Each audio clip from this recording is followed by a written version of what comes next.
Welcome back to our weekly reviews of Juni Taisen Zodiac War, Episode 5, A Wolf in Sheep's Clothing. As the title suggests, this episode was about sheep, but contrary to our expectations, we did not see the conclusion of Monkey's story in this episode. They're really cock-teasing us there. Yes, rather, this episode juggles three stories, that of monkey, sheep, and horse. It's very interesting how they're all adapting these chapters simultaneously, which breaks us out again of a character is going to die in their focus chapter cycle that we had predicted from the first three episodes. Yeah. I think a lot of that's just so that it takes out that predictability, because at this point, probably a lot of people would have figured out that pattern based on the ending theme. So it's like, okay, let's do this a different way. Instead, it seems that it's going to climax next week with all three of those characters biting it at once. Maybe. I think so. There really is not a whole lot of Monkey's chapter left to adapt. In this episode, they only adapted a little more than a page worth of it. I haven't read ahead to the horse chapter, but I'm assuming that they didn't adapt too much of that either. I'm assuming they haven't adapted too much of Horse's story, considering they have to devote most of next episode to him. Yeah, that's a possibility then. Juni Taisen continues the tradition of adding in backstories for the fighters that weren't in the novel. In this episode, we see Sheep's backstory as an arms dealer, which is mentioned in the novel, but the specifics of what he did to get where he is were not. Interestingly enough, they also expand upon how he won the Zodiac War, which apparently took place in space when he first fought in it. Which just sounds really cool. Yes, but that fact was never mentioned in the light novel. I think they just made it up in the anime. Where's Juni Taisen in space? I want Juni Taisen in space. Oddly enough, they didn't mention what his wish was in the light novel, which was to see his grandchild. I mean, no, in the novel they mentioned it, but in the anime they didn't mention it. That's what I'm saying. Okay. So, it's very interesting. There are more details to Sheep's story in the light novel, but there are also details in the anime that were not in the light novel. Wait, so with his wish being like, he wants to see his grandchild, wasn't it the fact that he probably wouldn't have lived long enough to see him be born? I don't know that much in depth. I just know that his wish was to see his grandchild. That's all it says. Because otherwise, then it just seems like a pretty, low-level wish. I don't think he's a greedy guy, so that's, I think, what he wanted. He just wanted to be alive for his grandchild. And what this anime expanded on is his motivations for fighting in the war. He loves his grandchild a lot, so he doesn't want to see them lose their life in the Zodiac War, so he goes to fight in their stead. I'm saying there because I'm confused as to what the gender is supposed to be. The subs say that it's a grandson, but it looks like a granddaughter. It doesn't say in the novel at all either. It might just be a typo. Regardless, there are details that they didn't show in the anime, like how he met his wife and stuff like that. But they do mention in the light novel that he volunteered for the Zodiac War to spare his grandchild from the fate. Okay, so that was in the light novel. But we actually see a scene, of course, like all the flashbacks, we actually see Sheep doing what is mentioned in the novel, but not shown. So that's always appreciated.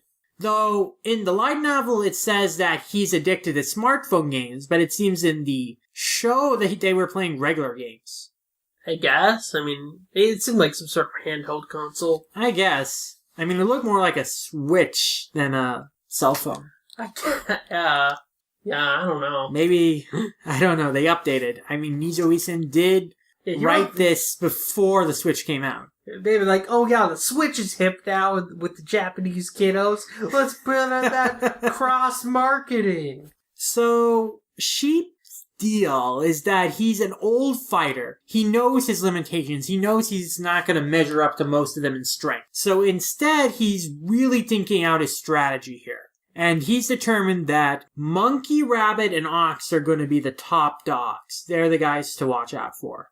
And then he has, tiers of the Zodiacs. So he's like, I am 10th. I am below everyone except for Rat, who because he's inexperienced and what behind the years, he's not as much of a threat as me. And Tiger, who he's looking down because she's a drunkard and young, which I feel is really going to bite him in the ass. I mean, it's so blatant that his disregard of Tiger is going to get him killed by her. Yeah. Which I'm going to be amused by. If the ending theme is anything to go by, Tiger is going to be the third to last. So, we know that she is more than meets the eye. Just like Tony the tiger. Clearly her distant relative. So she just secretly is eating Frosted Flakes? Sure. Maybe that's in her sake. She douses her Frosted Flakes with sake. And puts them back into the bag. More than good. They're great. They're gonna make me win the Zodiac War. They always get promoted with, like, kids, like, playing sports and then eating the Frosted Flakes and getting really good. That's true. They eat the Frosted Flakes and then they win. Another thing that this episode added was the scene at the beginning showing and explaining what the Zodiac War is for, in that it is a proxy war by unnamed countries to determine various political, economic grievances between them, to settle scores. So, we know why the Zodiac War is being fought now. Countries place their bets on who is going to win, and that affects real-world political, economic situations. So, yeah, okay. I get that context. And the people outside who are watching this are like, I wonder who's gonna end up being the winners. And they come to the same conclusion as sheep, that the top dogs are ox, rabbit, and monkey, which is very interesting. I'm assuming because they come to that conclusion that this scene is anime only. And these details are mentioned in the novel later, from where I am. Probably. Yeah.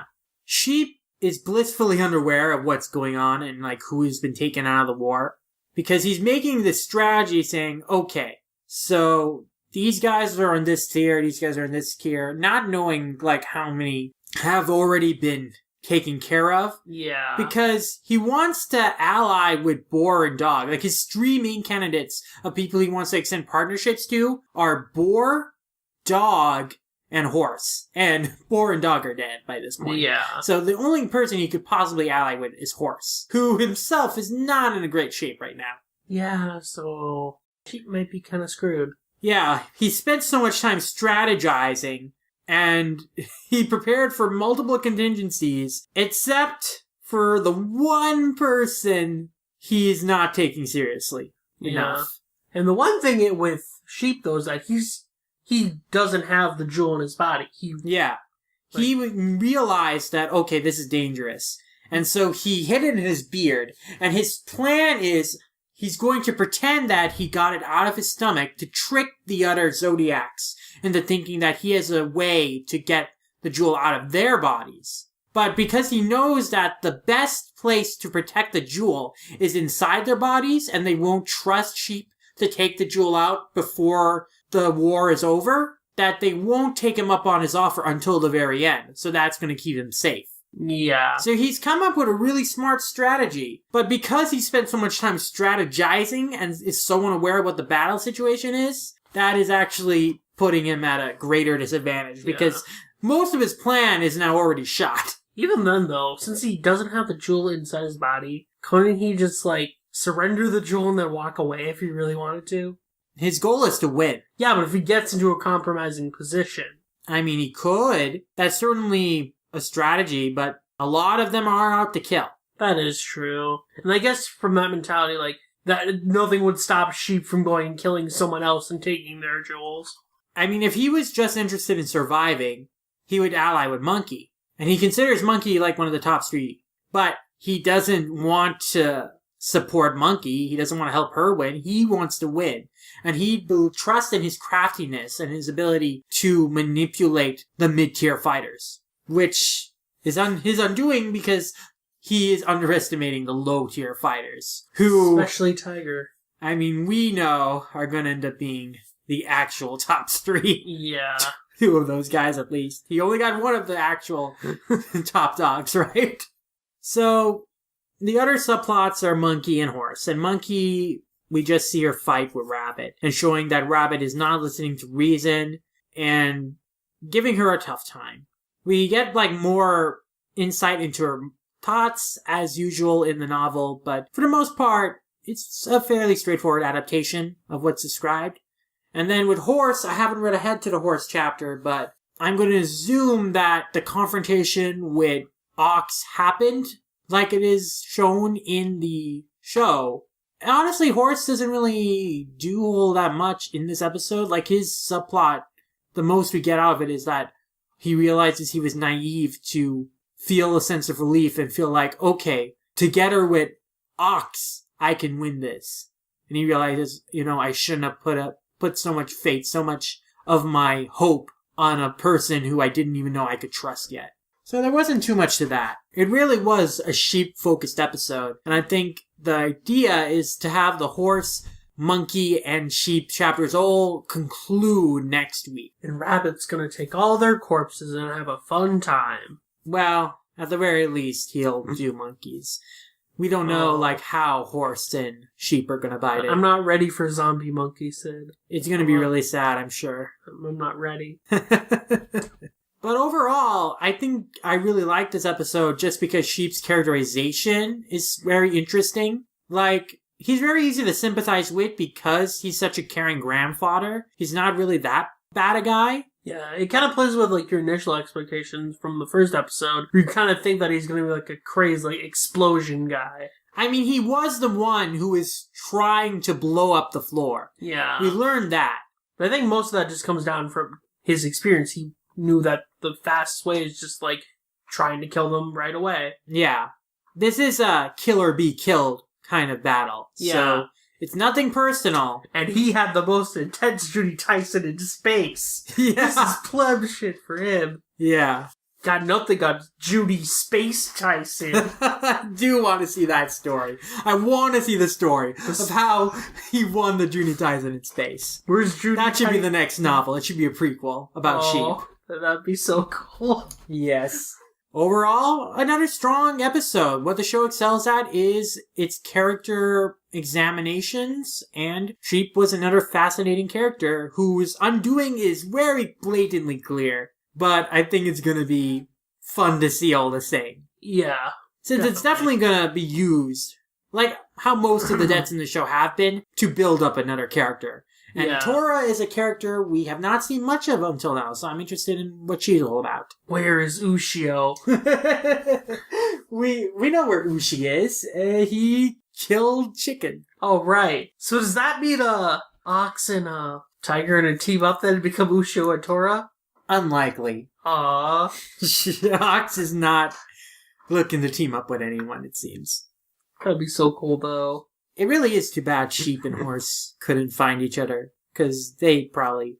I mean, Sheep would have been just using Horse, but they could have probably been a better team. It would have been a cool team up. Man, it would have been interesting what could have been. All the same, how things actually pan out is still very interesting storytelling. One thing I'm wondering is that when Monkey eventually dies, how Rat's gonna react. Yeah, that will be interesting, but I guess we'll find that out next week.